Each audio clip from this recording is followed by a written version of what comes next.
Di video kali ini akan ngebahas tentang bekerja di kapal pesiar di Eropa.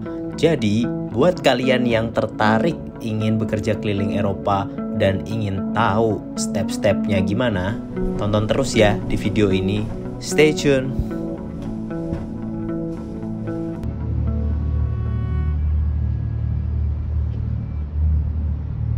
Halo guys, kali ini aku bersama temanku namanya Dimas. Dia adalah seorang pekerja di kapal pesiar. Jadi kali ini kita pengen ngobrolin aja, ngobrol-ngobrol santai pengalaman Dimas kerja di kapal pesiar selama berapa tahun? Sekitar 7 tahunan mungkin ya, kalau nggak salah. Oke, sekitar 7 tahunan ya. So, mungkin udah banyak banget pengalaman selama 7 tahun. Jadi kita langsung aja yuk tanyain pengalaman dia di kapal pesiar. Oke, halo Dim, apa kabar? Baik-baik. Baik ya? Baik-baik. Oke, ceritain sedikit tentang lo. Gimana ceritanya lo pengen kerja di kapal? Jadi tuh awalnya gue tuh kuliah biasa sebenarnya awalnya. Kuliah biasa, ngambil hukum. Terus belum kepikiran sama sekali mau ke kapal pesiar. Terus pas itu hari selesai sidang skripsi, gue main skate sama anak-anak. Oh, iya. Terus ketemu ada tuh satu namanya Hamam. Oh, iya. Dia tiba-tiba nyeletuk, lo habis lulus mau kemana? Kayak. Gue pas itu belum ada kepikiran sih mau kemana, mau ngapain. Terus dia udah pernah tahu kapal pesiar belum? Terus belum sih. Terus habis itu setelah itu gue ini browsing di internet, gue googling. Googling apa tuh namanya? Ya di forum-forum Kaskus tentang pengalaman orang-orang. Belum pas itu 2000 berapa? 2013, 2012-2013. Terus ya googling, gue nyari tahu gimana sih prosesnya, gampang apa enggak ke sono, terus gajinya berapa, kerjanya gimana. Terus ya udah setelah gue cari tahu info-info semuanya, baru akhirnya gue mutusin untuk ini nih, pindah jalur dari dari hukum ke kapal pesiar. Oh gitu. Bisa diceritain gak sih lo udah berlayar selama 7 tahun itu, lo udah berlayar kemana aja, ke negara mana yang udah lo datengin selama lo berlayar? Dulu kontrak pertama dapatnya itu ke Jerman awalnya. Terus Jerman muter ke Baltik, Skandinavia, Norway, terus Lithuania, Denmark, Finland dan sekitarnya sampai 1-2 bulan. Terus ke bawah lewatin UK, terus Barcelona, Spanyol, Portugal, terus ke Mediterania Timur, ke Greece, Turki, terus Italia, terus ke Israel juga pernah, terus Tel Aviv ya? Belum ya? Haifa, terus ke Yerusalem, terus habis itu ke Siprus juga, terus akhirnya ke barat lagi, ke Mediterania barat lagi, ke Portugal ujung, terus ke Brazil. Nah, terus habis itu di kontrak kedua gue kebanyakan ngabisin di ini sih, di Eropa Tengah ke Eropa Timur, kayak Jerman, Prancis, Belanda, Belgia. Kenapa lu lebih memilih Eropa Tengah? Enggak, itu karena pas itu kerja di river, pindah ke river dari yang dari ocean terus ke river, ke river. Kontrak kedua gue pindah ke river. Oke, nice, menarik banget. So far negara mana aja sih yang lo suka, dan pengalaman kerja berlayar mana yang lo suka selama ini? Kalau negara, so far gue paling suka ini Norway. Kenapa? Karena alamnya gila banget sih. Oh gitu. Breathtaking banget. Oke. Lu Terus suka yang alam-alam? Terus sama Swiss. Swiss ya? Udah dua itu sih paling the best, menurut gue. Apa yang membuat lo ingin terus kerja di kapal? Kenapa lo selalu balik dan balik lagi sedangkan lo udah lama banget kerja di kapal? Karena duitnya belum ngumpul. Enggak deh. Oke. Kurang ya? Masih kurang ya? Masih kurang kan, apalagi karena kemarin pandemi kan. Terus caranya gimana sih?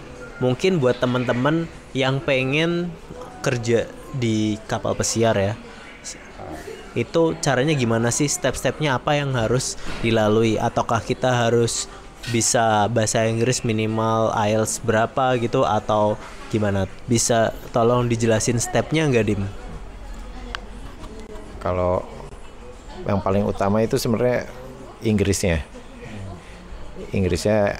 at least minimal di tingkat yang udah bisa inilah ngobrol sama native. Ngobrol basic aja sebenarnya nggak apa-apa, sesuai pekerjaannya, sesuai posisinya aja. Kayak misalnya di restoran ngobrol soal makanan, ngobrol soal taking order gitu, atau di housekeeping atau di kitchen ngobrol soal masakan. Kalau kitchen sih lebih ke ngobrol sama supervisor ya atau chefnya gitu. Terus selain Inggris sama minimal harus sudah ada pengalaman di hotel. Oh gitu. Minimal 1 tahun sih. Bagusnya. Jadi sebelum kesana lo harus magang dulu ya di hotel. At least minimal job training 1 tahun. Oh, itu lewat ini nggak, lembaga apa gitu? Kalau itu, kalau lu belum punya basic sama sekali hotel, mendingan lewat sekolah kapal pesiar dulu. Oh gitu. Itu semacam D1. Banyak ya di Indonesia. Banyak. D1 1 tahun. Terus magang 1 tahun, berarti 2 tahun ya? Enggak, itu apa D1 include magang? D1 include magang. Berarti setahun itu ya? Tapi kalau bisa job trainingnya kan sebenarnya 6 bulan. Tapi di extend jadi 1 tahun lebih bagus untuk ini. Kan biasanya kalau D1 itu teori 6 bulan, praktek 6 bulan. Tapi kalau lebih bagusnya sih di extend jadi 1 tahun ini ya. Job training terus jadi daily worker. Tapi sebenarnya kalau lu ada orang kenalan hotel, lu nggak usah harus sekolah dulu sebenarnya. Bisa minta rekomendasi dari hotel itu. Tapi minimal bintang berapa gitu? Bagusnya sih bintang 4 atau 5. Tapi kalau lu nggak punya orang kenalan hotel gitu, ya udah mendingan ikut sekolah dulu aja, sekolah kapal pesiar. Itu nanti bisa disalurin dari sekolahnya, lebih gampang. Gimana sih perasaan lo ketika pertama kali kerja di kapal? Antara excited sama ada ketakutan juga sih, karena banyak yang bilang kan kerja di kapal itu kerjaannya ngeri, jam kerjanya panjang, workloadnya banyak ya. Terus kalau excitednya ya udah ngelihat daftar rutenya atau itinerarisnya kapalnya mau kemana-mana, ya excited aja bakal ngelihat ke sana secara langsung. Kerjaan apa sih yang lo lakuin di kapal? Posisi apa yang lo kerjain di kapal? Kebetulan gue posisinya housekeeping. Jadi kalau sekarang ini handle cabin tamu. Jadi gue tiap hari pagi itu bersihin kamar tamu, pas tamunya breakfast atau tamunya keluar ikut tour. Selesai siang, terus malamnya ini lagi evening service, dua kali cleaning. Menurut lo posisi apa sih yang paling gampang kerjanya di kapal? Jujur nggak ada yang gampang sebenarnya. Setiap posisi punya difficulty masing-masing. Ya hampir semua posisi di kapal jam kerjanya panjang sih. Jadi kalau yang berminat ke sana siap-siap ini aja, mental sama fisiknya. Emang keras ya kerja di kapal? Sekeras apa sih, apa senguli itu kerja di kapal? Kalau dari jam kerjanya itu paling minim 9 jam, bisa 10 jam sampai 12 jam.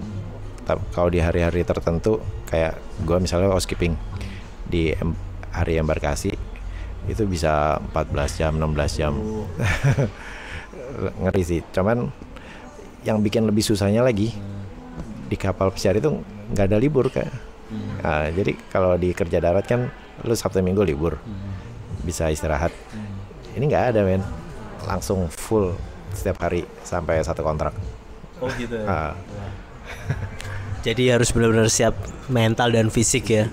Terus gimana ketika nanti tiba-tiba lo di kapal down atau lo sakit, itu nanti terus gimana dong? Kalau sakitnya nggak parah sih, bisa stay di kamar. Tapi kalau sakitnya lumayan parah, kalau di ocean itu dia ada klinik dan ada dokternya sendiri di dalam kapal. Tapi kalau di river itu kita mau nggak mau harus dibawa keluar, harus ke dokternya atau ke rumah sakit minimal. Gitu. Tapi itu ditanggung insurance? Ada insurance-nya. Ditanggung semuanya, di cover semuanya? Di cover insurance Kak. Di insurance dari perusahaannya. Ya? Aman. Nah, ya. Ini sedikit personal tapi mungkin it's okay lah. Kita bisa spill ini karena menurut aku ini yang cukup cukup penting juga sih, karena orang pengen tahu juga berapa sih gaji per bulan di kapal waktu awal-awal ya. Kalau awal-awal sih agak sedikit ngenes sih. Let's say antara 700 sampai $1.000 lah. $700 US ya. Sampai $1.000. Nah, itu kan juga masih posisi bawah. Posisi starting position gitu. Yeah. Tapi kalau lo pinter, lo punya keahlian lain kayak misalnya potong rambut atau bisa pijet, itu cukup lumayan bagus ini ya. Apanya? Karirnya? Fee-nya atau tarifnya dari teman-teman satu kru. Oh, emang kalau bisa nyukur rambut? Ya lumayan, kayak sekali nyukur kayak $10 gitu kadang. $10 fee-nya? Fee-nya. Satu orang. Oh, oke. Bayangin aja kalau sehari 20. Nggak mungkin, 20 lo nggak istirahat dong. Hah? Ya minimal sehari kayak 2-3 kan lumayan, 2-3 orang, 2-3 kepala. Kaliin sebulan gitu ya. Tapi kan itu juga extra hour buat istirahat, ngurangin istirahat lo gitu. Nggak apa-apa sih. Berarti kerjanya cuma nyukur doang, udah gitu doang? Iya. Apa? Oh enggak, tetap lo punya kerjaan basicnya. Kerjaan basic tapi kerjaan sampingannya. Ini sampingannya nyukur gitu. Oh, emang ada kayak barbershopnya gitu ya di kapal? Nggak ada sih, lebih ke koridor kamar-kamarnya. Oh, tapi di koridornya aja. Orang-orang yang kerja di kapal gitu ya? Iya. Daripada mereka harus keluar kan lebih mahal. Iya. Dan waktunya susah. $10 it's okay lah, cheap ya. Still deal itu kan. Okay. Kira-kira bisa saving berapa sih bersih dalam sebulan? Ngomongin yang posisi dulu apa sekarang? Ya, yang sekarang deh. Kalau nggak gini deh, sebenarnya di kapal pesiar itu lu nggak harus ngeluarin apapun, karena akomodasi udah ditanggung, makanan udah ditanggung, jadi gitu semua gaji lu tuh bersih. Oh, berarti $1.000 bisa lah ya sebulan? Bisa, bersih banget. $1.000 sampai $2.000 bisa. Paling habisnya cuman di ini doang, kalau belanja snack. Ya gitu doang sih. $2.000 bisa sebulan. Kalau di posisi yang sekarang bisa. Tapi kalau yang dulu yang nggak mungkin nyampe segitu. Nah, untuk itu kira-kira ada nggak sih jenjang karir buat kerja di kapal untuk sampai tua gitu, atau emang kapal ini cuman sementara aja, kalau bisa lo saving sebanyak mungkin, habis itu nanti mungkin untuk berapa tahun lo bisa balik dan memulai hidup di Indonesia kayak gitu? Ya kalau tiap orang goalnya pasti beda-beda ya. Ada orang yang ke kapal cuman buat nyari modal, ada ke kapal yang membuat penghidupan seterusnya. Soalnya ada beberapa kolik yang emang di kapal sampai umurnya udah di atas 50. Karena setelah sempat gue tanya, mereka katanya apa nggak mau ngambil resiko inilah apa berdagang atau bikin usaha, mendingan gue balik kapal aja. Tapi ada juga yang emang goalnya nyari duit aja terus bikin bisnis di rumah. Kalau gue lebih prefer yang di kapal sementara buat nyari duit terus nanti bikin bisnis di rumah, karena nggak bisa gue kalau jauh dari keluarga apalagi ntar kalau udah punya istri nggak bisa gue. Susah ya. Menurut lu peluang kerja di kapal gimana sih? Apa anak lulusan SMA bisa nggak sih kerja di kapal? Anak SMA sebenarnya bisa-bisa aja ya. Tapi kalau untuk kapal rute yang Eropa itu minimal 21. Kalau untuk yang rute Asia 19 sampai 21 masih bisa. Jadi kalau yang untuk lulusan SMA mending kalau menurut gua banyakin pengalamannya dulu di hotel.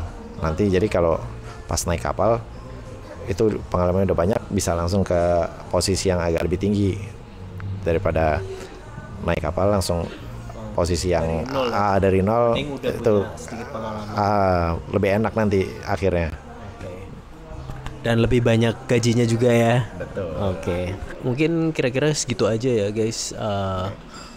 Ngobrolnya podcast sama Dimas, dan kalau ada pertanyaan atau pengen ngobrol langsung sama Dimas mungkin boleh dicantumin IG-nya nggak? Nanti gue cantumin IG-nya. Boleh. Oke, nanti gue cantumin IG-nya di description ya.